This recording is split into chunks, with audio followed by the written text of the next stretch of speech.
Sejam muito bem-vindos a mais uma análise. O nosso objetivo hoje é desmistificar um mundo fascinante e, vamos ser honestos, muitas vezes bem abstrato, as regras jurídicas que cercam a posse no Código Civil brasileiro. Quem acompanha esse tema sabe bem que a lei pode parecer um emaranhado de termos super complexos, mas quando a gente estrutura tudo isso, as coisas começam a fazer todo sentido. Então vamos embarcar nessa jornada para entender exatamente como o direito enxerga e protege o controle que as pessoas exercem sobre as coisas no mundo real. Bom, vamos direto ao ponto. O nosso roteiro passa pela natureza da posse, os modos de aquisição, a diferença entre originária ou derivada, quem pode adquirir, a perda da posse e, por fim, as regras de recuperação e ausência. Estruturamos tudo isso como um verdadeiro ciclo de vida para ajudar a organizar toda essa terminologia na cabeça. A posse nasce, vive, herda características e eventualmente morre. Bora lá? Primeira parte, a natureza da posse, ou seja, o nascimento dela.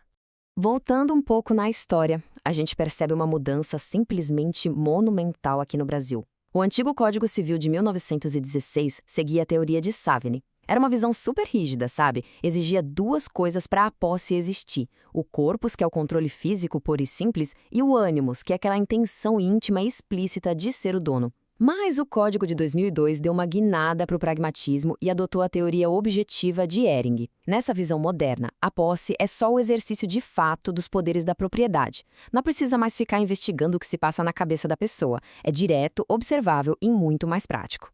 E a própria letra da lei mostra exatamente isso. O artigo 1204 crava o seguinte: adquire-se a posse desde o momento em que se torna possível o exercício, em nome próprio, de qualquer dos poderes inerentes à propriedade. E isso ilustra brilhantemente que a posse não é só um pedaço de papel, é um estado de fato. Ela nasce no exato segundo em que alguém exerce um direito na prática. Segunda parte, modos de aquisição. Como a gente adquire essa posse no mundo real? O método mais visual, digamos assim, é a apreensão. Pense numa res derelicta, que é o termo jurídico chique para uma coisa abandonada.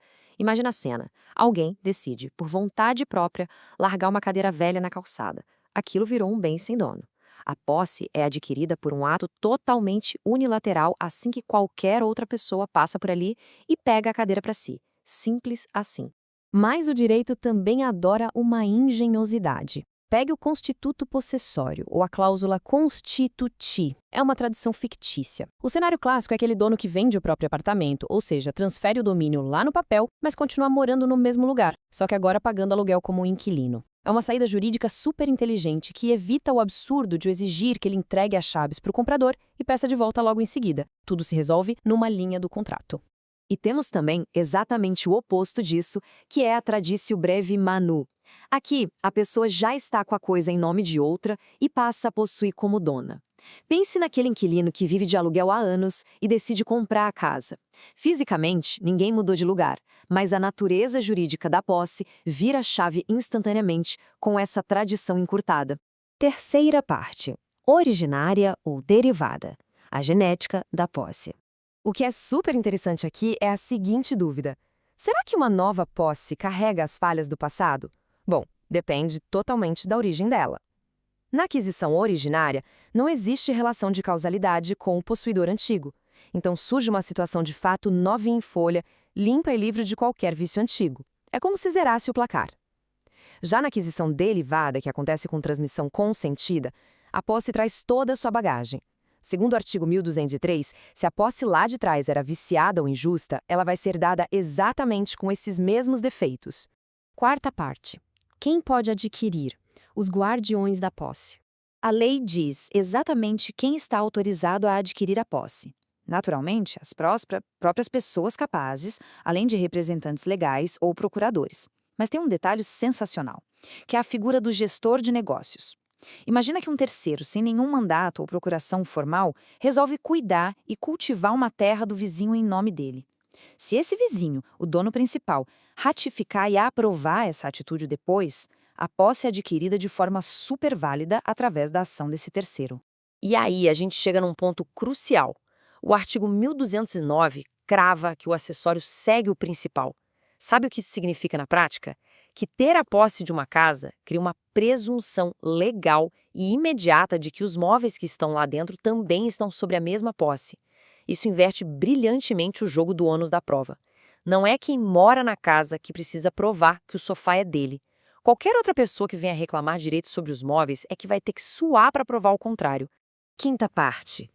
A perda da posse. A morte desse estado de fato. O artigo 1223 não deixa o menor espaço para dúvidas. Perde-se a posse quando cessa, embora contra a vontade do possuidor, o poder sobre o bem. A morte da posse é decretada naquele instante exato em que o controle sobre a coisa evapora. E preste atenção, não importa se é contra a vontade de quem detinha. Perdeu o controle de fato, a posse morre. E como isso acontece na vida real? Pode ser por abandono, pela destruição física do objeto ou se o bem for colocado fora do comércio. E claro, a perda por invasão de outra pessoa. Se uma propriedade é invadida e o possuidor original fica lá, inerte, sem usar as ferramentas legais para se defender a tempo, a posse original inevitavelmente morre, dando lugar à nova posse do invasor. O que levanta uma questão importantíssima e super prática para o dia a dia. E o que acontece com objetos furtados? Como o direito tenta consertar uma perda de posse criminosa? Sexta e última parte. Recuperação e a ausência. O além-vida da posse. Aqui, a lei dita as regras mais dramáticas. O jeito que o sistema trata a recuperação depende radicalmente de como a coisa foi perdida. Num furto ou roubo, onde o item é arrancado contra a vontade, a regra é implacável. O dono original pode reivindicar o objeto de volta na mão de quem quer que seja, até mesmo de um terceiro inocente que comprou sem saber. Já nos casos de estelionato ou apropriação indébita, onde a própria vítima foi enganada, mas entregou o bem voluntariamente, a lei muda de lado. Ela escolhe proteger o terceiro comprador de boa-fé. É assim que o direito tenta equilibrar a segurança do proprietário contra a segurança das transações no mercado. E para quem viaja bastante e deixa propriedades, o artigo 1224 traz um alívio gigante. A simples ausência temporária não mata a posse automaticamente. A perda só se consolida se o ausente receber a notícia de que houve uma invasão e, ainda assim, cruzar os braços. Ou, se tentar recuperar imediatamente, for expulso com violência e não procurar a justiça a tempo. Vamos ver como tudo isso se conecta na prática. Resumindo a nossa jornada de hoje, o nascimento é guiado pela teoria objetiva de Eyring, seja pegando a coisa ou através de uma tradição. A vida é definida por genéticas limpas ou herdadas e totalmente blindada por presunções legais.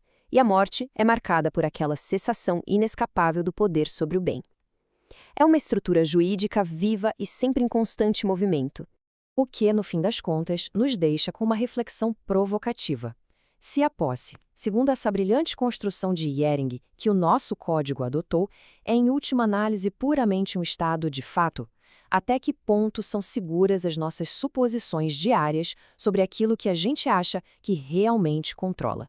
Fica aí o convite poderoso para olharmos com muito mais cuidado e respeito para a fragilidade e a beleza mecânica das normas civis. Esperamos que essa análise tenha trazido extrema clareza a um conceito tão fundamental. Até a próxima investigação dos Pilares do Direito.